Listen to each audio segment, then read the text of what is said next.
大家有没有注意过，在路上边挥舞着手杖边走的视障者呢？有些视障者不仅走得十分顺畅，甚至可以称得上是飞速行走。究竟他们是怎么用手杖知道路况的？而除了手杖，还能够用什么工具呢？今天就让我们一起来聊聊视障者是如何自由行动的吧。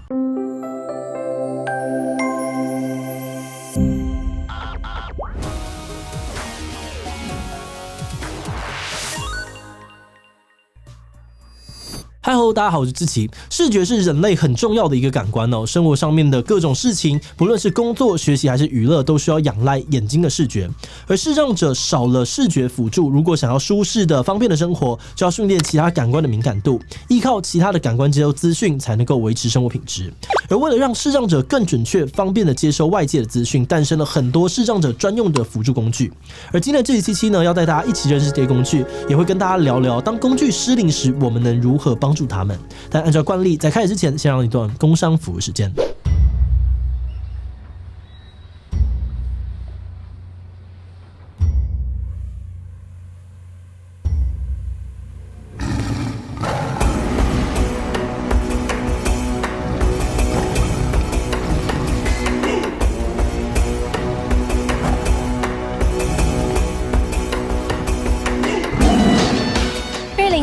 台湾灯会在高雄，今年灯会主打爱河湾及卫武营双主场，2月1号到2月28号，点亮你对高雄的想象。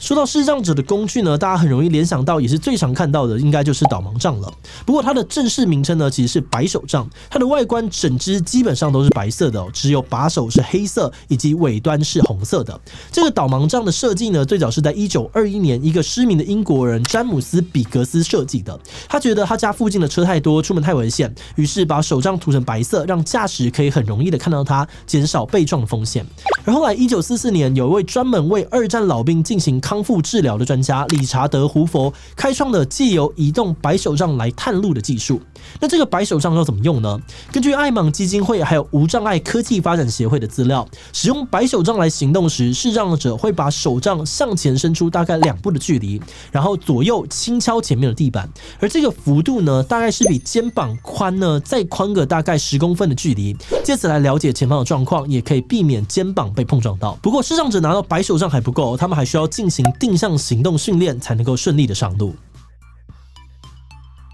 定向行动训练的目的呢，是要帮助视障者用其他的感官重建判断自己的位置和方向的能力。那这个训练通常分为2个部分，分别是定向训练还有行动训练。定向训练的目的呢，是让视障者学会用感官啊或是辅助器材去搜集判断周遭的状况，比如出门时用声音的来源来判断自己在什么地方，用脚的触觉来辨认地板的状况，确认坡度，甚至能够训练出障碍觉，也就是在接近障碍物时察觉到它的存在或闪躲快要撞到的路人。而行动训练则是培养视障者安全自由移动的能力。除了学用白手杖或是导盲犬之外，也会学怎么样穿越马路、搭交通工具或者向别人求助的技巧。那完成这些训练之后，其实视障者呢也会很需要环境中的辅助设施，告诉他们小心，前面已经是路口了，要停下来。而这个时候导盲砖就可以派上用场了。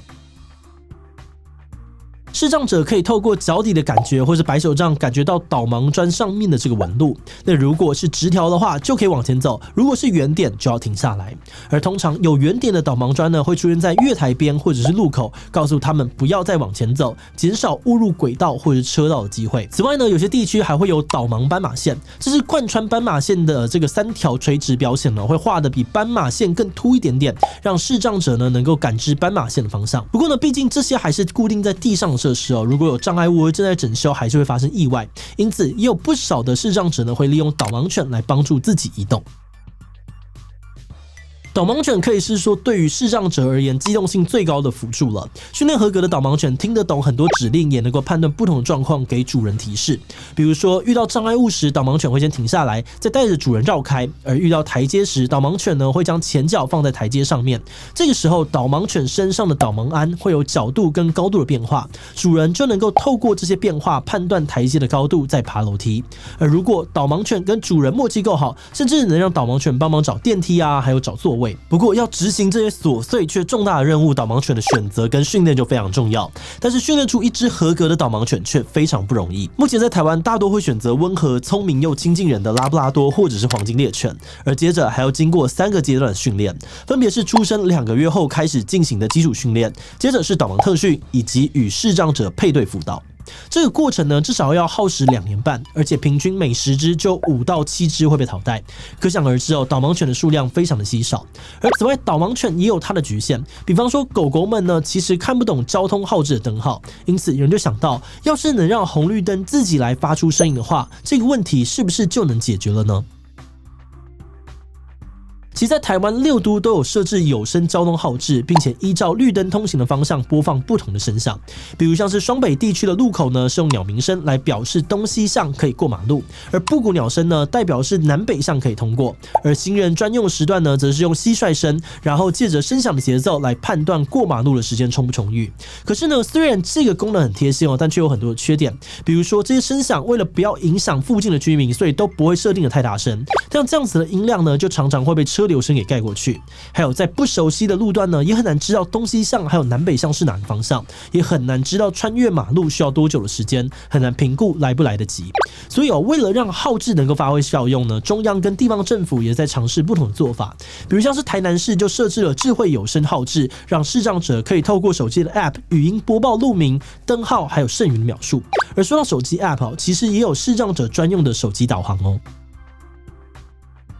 2013年，苹果公司推出了一种新的信号传送器，叫做 iBeacon 感应器。只要在一个空间中装好感应器，当手机靠近时就会触发，并执行设定好的指令。而这种技术能提供比 GPS 更精准的定位，甚至连你在哪个楼层、哪个房间都可以知道，而且还很便宜。那国外呢，有一些地方就使用了这个技术，在路口装设感应器，等到视障者的手机接近时，就会触发专用的导航 App 自动播放路况。而在2015年，台湾资策会的友善城市科技微光服务呢，就曾经使用 iBeacon 设置从台北市康定路到捷运西门站出口沿路的语音导航。可惜我们目前没有查到这个服务还有没有在继续的运作。不过这类服务对于视障者来说还是会有些困扰的。例如，如果把导航语音播放出来，不仅可能会影响到别人视障者自己也可能会觉得没有隐私。但如果要戴上耳机的话，反而还有可能会听不清楚环境中的声音，严重的影响到视障者判断方向还有环境资讯，所以并不是非常的实用。那话说回来，这些不同的辅助工具呢，都有可能会有失灵的时候。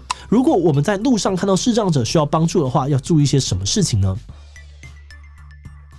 首先，因为他看不到我们所以第一步呢是主动打招呼，但不要突然大声讲话，才不会吓到听觉敏感的视障者朋友。接着呢，可以伸手用手背碰触对方，然后引导他的手搭到我们的手臂上，让他知道我们跟他的相对位置，再询问他是否需要协助。那如果要替他指路，一定要以他的方向为基准，用前后左右来告诉他方向，千万不要看了地图呢就跟他讲说，你要往东或是往北，这样他们会不知道该怎么办。那如果需要帮他带路的话呢，尽量让视障者走在人行道的内侧，然后让他扶着我们的手肘，手路的过程当中稍微超前他半步，然后随时告诉他路况，尤其是前面有高低差、有坑洞或者是有障碍物的时候。而要转弯的时候呢，最好明确的转向，让他可以感觉到转弯后的方向。而如果要上下楼梯，请走在视障者的前方，让他感觉到你上下楼梯的动作还有幅度。而最后一点也是很重要的一点就是离开时呢，记得要打声招呼，千万不要一声不响的就消失了。那这边也顺带的提一下，如果在路上看到佩戴导盲鞍的狗狗的话呢，就表示这只狗狗是正在执勤的导盲犬。